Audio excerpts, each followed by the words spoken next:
Okay, so today we're diving into the story of a man who, for a time, was the most famous person on the entire planet. But behind that hero's welcome was a life of shocking complexity. He was a pioneer, a pariah, and a keeper of some truly profound, life-altering secrets. 100,000. That's the number of people who mobbed a muddy airfield in Paris on the night of May 21st, 1927. And they were there to greet a 25-year-old pilot who had just done the impossible. He'd flown solo, nonstop, all the way across the Atlantic Ocean. You see, his flight did more than just cross an ocean. It basically gave birth to what some have called the modern celebrity industrial complex. This was a whole new kind of intense, global fame, and it would define his life, and, as we're about to see, cast a very, very long and dark shadow. So the big question is, right? How does a former barnstormer and airmail pilot become a global icon, like overnight? Well, it all started with a machine that was a perfect reflection of its pilot, built for a single purpose with a dangerously single-minded philosophy. This slide really gets to the heart of Lindbergh's radical way of thinking. I mean, look at this. He stripped out everything that wasn't absolutely essential, even safety gear like a radio and a parachute, all so he could carry more fuel. His pilot's seat was literally a lightweight willow basket. This wasn't just about winning. It was about this intense focus on the mission, no matter what the risk. And this timeline, man, it shows you the brutal human cost of that achievement. We're talking a grueling 33.5-hour ordeal. To keep from falling asleep, he would actually dive the plane down to just feet above the waves, letting the cold spray shock him awake. Can you imagine? At one point, he was so delirious, he started hallucinating seeing what he later called transparent forms, like ghosts, in the cockpit with him. But you know how it goes. That intense spotlight of fame, it would soon become a curse. And it led directly to an unimaginable national trauma that would not only change his life, but American law forever. The very celebrity that Lindbergh had cultivated made his family a massive target.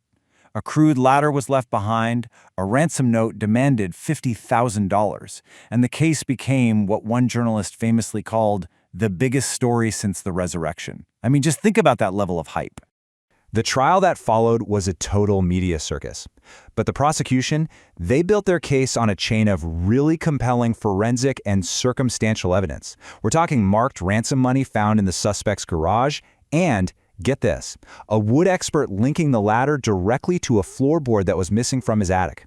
The national outcry from this whole tragedy led directly to a landmark piece of legislation. It became known as the Lindbergh Law, and it made kidnapping a federal offense. This was a huge deal. It fundamentally changed law enforcement in America by giving the FBI jurisdiction over these cases for the very first time. So, hounded by the press and completely shattered by the tragedy, Lindbergh moves his family to Europe. And it was a decision that would lead him down a really dark political path, and for many Americans, just destroy his heroic image. Over in Germany, his technical admiration for their air power began to blend with a deeply troubling political ideology. He was so impressed with the Luftwaffe that in 1938, he accepted a medal presented on behalf of Adolf Hitler, a move that sparked some serious outrage back home. Back in the U.S., he became the leading spokesman for the isolationist America First Committee. His speeches became openly divisive, and it all came to a head with his infamous 1941 address that was widely condemned as anti-Semitic and cost him much of his remaining public support. And that was pretty much it. The fall was complete. After President Roosevelt himself publicly denounced him, Lindbergh resigned his military commission. The Lone Eagle had transformed from a beloved hero into a political pariah. But, and this is what makes his story so wild, Lindbergh's life is just one contradiction after another. Just as his public life completely hits rock bottom, a whole secret one was beginning, revealing yet another side to this incredibly complex man. Okay, so he was barred from officially rejoining the military, right? So he goes to the Pacific as a civilian consultant. While he's there, he flies 50 combat missions, and, drawing on his transatlantic experience, he taught pilots a fuel-saving technique that dramatically increased the P-38 fighter's combat range by over 50%. That's a game-changer. This contrast is just stunning, isn't it? While he was being denounced as a traitor by some folks back home, he was secretly flying combat missions as a civilian, even shooting down a Japanese plane, and making a vital contribution to the war effort. It's mind-boggling.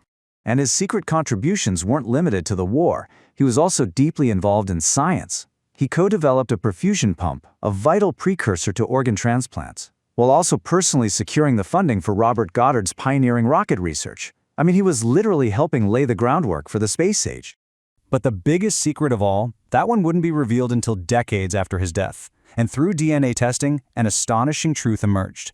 The famous family man, publicly devoted to his wife Anne Morrow, had been leading a complete double life. He had fathered 7 additional children with 3 different women across Europe.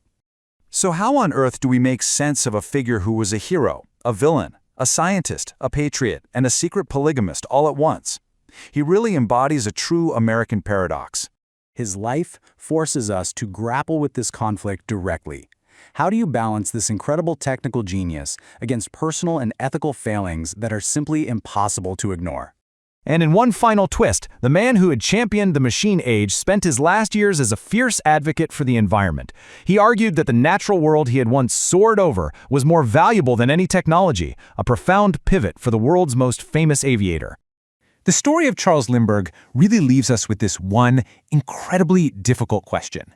It's a question about how we remember complex figures who both advanced humanity and embodied some of its deepest, most troubling flaws. And for that, there is just no easy answer.